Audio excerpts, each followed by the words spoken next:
welcome back to my channel. My name is Souji, and today we're continuing the series on my Greece and Turkey cruise trip. If you haven't seen my last few videos on that, you can check it out here. And today we're kicking it off with Santorini. This was the second port stop on this trip, and as you can see here, this island is actually a volcanic caldera. It looks like a big circle with a gap in it. It used to be a full circular island, but after a huge volcanic eruption over 3,000 years ago, it was like the island got filled in by water. So the cruise ship was parked on top of what used to be the island inside the volcanic basin. So once the tour guide told us that, it was kind of a pretty creepy feeling to think that our cruise ship was parked inside of a volcano that was filled up with water.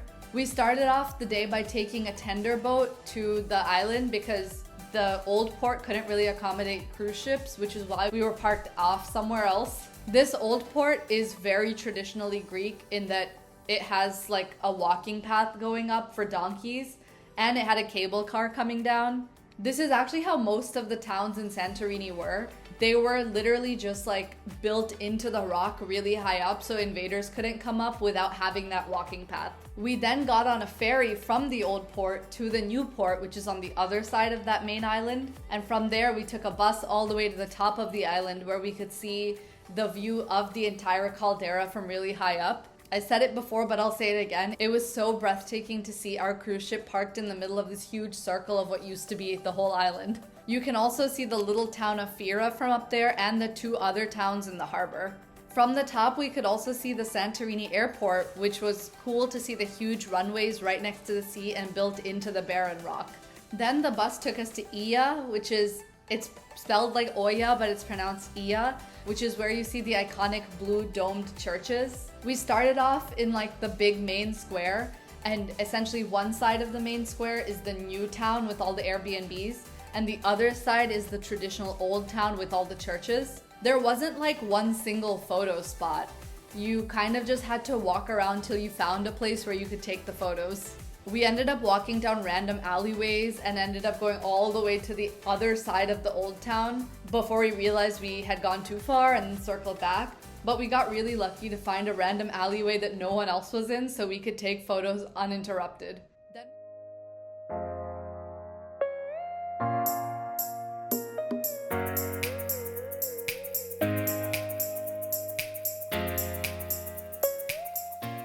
Then we went over to the new town, which was mostly hotels and Airbnbs.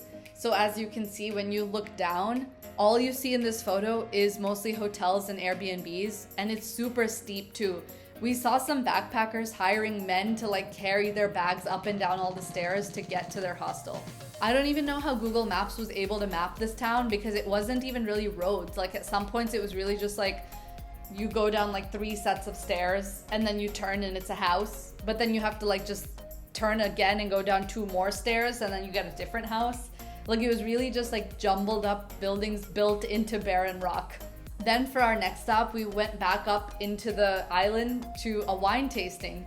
This place was called Santo Wines.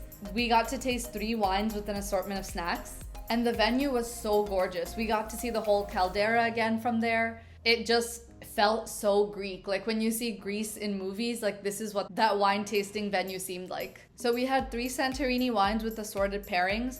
They were the Santorini Assyrtiko, which is from a native Santorini grape, a Kameni, which is named after the volcano there, and the Vinsanto, which was my favorite, and it was this orangey amber dessert wine that tasted strongly of raisins and coffee.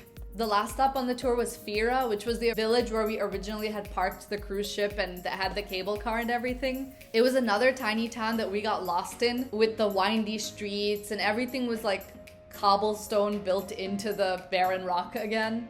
I finally had my first gyro of this whole trip, and halloumi gyros are my favorite, and it's kind of hard to find in the US, so I was happy that they had halloumi gyros everywhere in Greece. The ship was going to dock there until 10 p.m, but we decided to go back early to avoid the long lines because we had to first catch the cable car to go all the way back down to the old port, and then from there, we took a ferry back to the ship. You can see as we were pulling away from the port just how massive this caldera is, and we got to see it in the evening from the top deck of the ship with the sunset, and it was absolutely breathtaking. So far from the ports we've covered in this series, Santorini is the only place that I would want to go back to because of the nature and the caldera. There was another tour I didn't book, which was hiking in the volcano in the center of the caldera. And so if I were ever to go back, that's what I would do. So that was Santorini. The next port will be Crete in the next video. So leave a like and a subscribe, and I'll see you then.